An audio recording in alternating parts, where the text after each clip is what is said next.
So you've probably seen images of this end-of-life pod floating around the internet for quite some years now. And you may have heard in the news last week that it was finally successfully used for the first time. And consequently, there have been many arrests in connection to this event.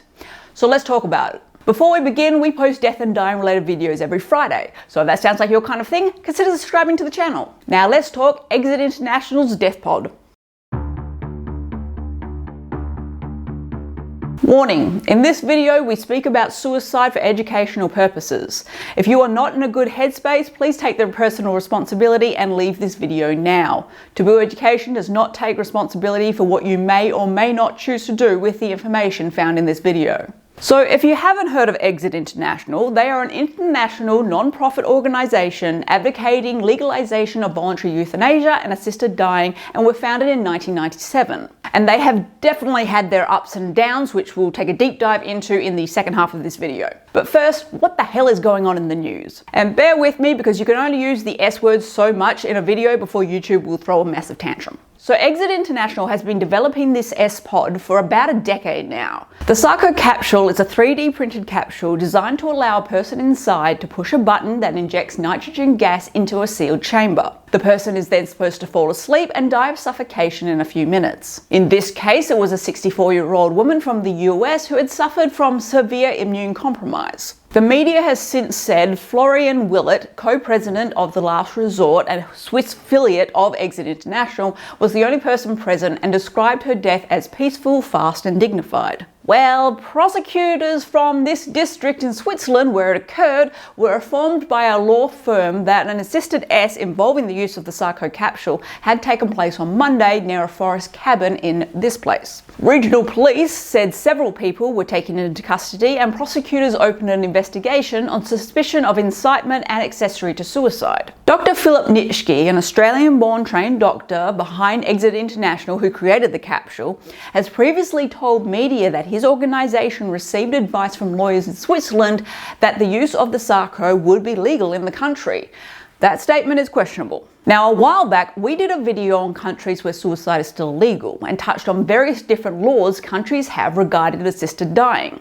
And if you remember, Switzerland is unique in that it doesn't have a law for or against assisted dying. Swiss law allows assisted suicide so long as the person takes his or her life with no external assistance, and those who help the person die do not do so for any self-serving motive, according to the government website. Unlike some other countries, including the Netherlands, Switzerland does not allow euthanasia, which involves healthcare practitioners killing patients with a lethal injection at their request and in specific circumstances. Switzerland is among the only countries in the world where foreigners can travel to legally end their lives, and it's home to organisations that are dedicated to helping people achieve just this. Some lawmakers in Switzerland have argued that the law is unclear and have sought to close what they call legal loopholes. On Monday, Switzerland's health minister was asked in the Swiss parliament about the legal conditions for use of the Sarco capsule, and she suggested its use would not be legal. On one hand, it does not fulfill the demands of the product safety law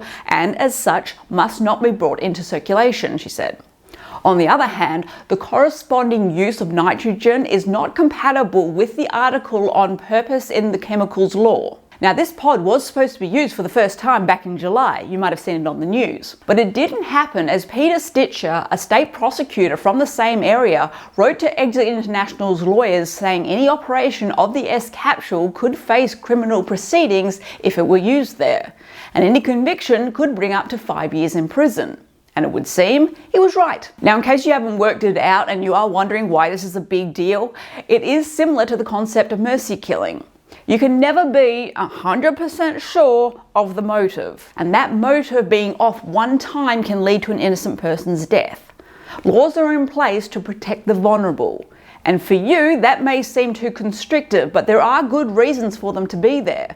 It's a complicated and very fine line that these laws need to balance. Now, as this case has only just happened, we will need to wait a bit to see where it goes. But for now, let's talk about the Exit International organisation because it has been a source of controversy in the media and for governments for about 27 years now. Hi all! If you're enjoying this video, please show it some love and click the like and subscribe buttons. And if you really like it, perhaps consider sharing it with others. It's very much appreciated.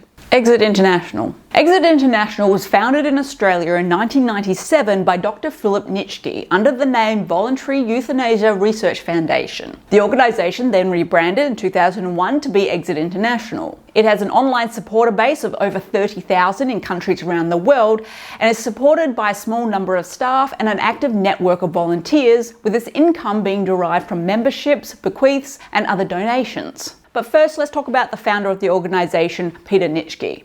He's an Australian humanist, author, former physician and founder and director of the organisation. He campaigned successfully to have legal euthanasia laws passed in the Australian Northern Territory in the 90s and assisted 4 people in ending their lives before the law was overturned by the Australian federal government. Let's not get us started on that again. Nitschke was the first doctor in the world to administer a legal, voluntary, lethal injection, after which the patient activated the syringe using a computer. In 2015, Nitschke burned his medical practicing certificate in response to what he saw as the onerous conditions that violated his right to free speech imposed to him by the Medical Board of Australia, when they told him that in order to keep his medical licence, he needed to stop advocating for VAD. And in the media, he's often referred to as Dr. Death or the Elon Musk of assisted suicide, and you've got to wonder what he thinks about that. But we'll come back to him in a minute. Now, in today's world, there's nothing particularly controversial about this organisation, but when they started back in the 90s, the world wasn't ready to hear about it. And they were one of the very first organisations to start talking loudly about it. And more so, the media at the time loved gossip and scandal. And if you grew up in the 90s, you know what I mean. Tabloid magazines were the big thing. And because of this, the organisation was branded as scandalous and offensive by the media, and governments weren't thrilled about it either.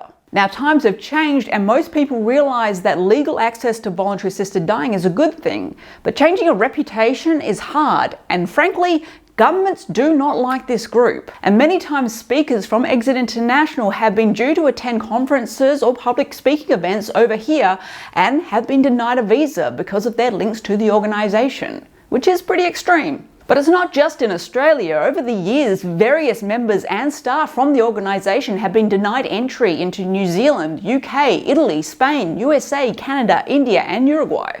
But in all fairness to these countries, it may not be purely Exit International and Philip Nitschke that they have a problem with. Because in 2016, Nitschke announced that Exit International would form a subgroup called Exit Action, which would launch militant direct action campaigns to pressure governments to allow unrestricted adult access to euthanasia. Rather than hope that politicians might take pity and change the law, Exit Action would launch online buyers clubs for euthanasia drugs regardless of legislation or permission from the medical profession.